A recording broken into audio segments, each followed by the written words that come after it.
Hello friends. Do you also want to generate photos like this using ChatGPT? If yes, then let me show you how. First of all, turn on your phone or laptop and open ChatGPT.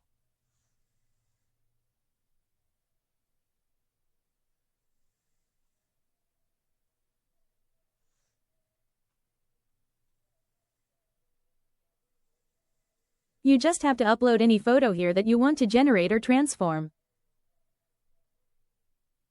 Now you just have to type a prompt here. I will give you that prompt in the video description.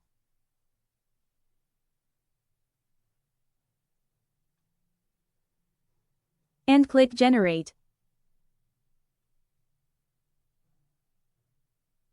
In just a few minutes, ChatGPT will create a nice and realistic holographic picture for you. Oh wow, the results are truly amazing, so realistic and detailed. I hope you liked the video. If you liked the video, don't forget to like, share, and subscribe to Easy Creator Hub.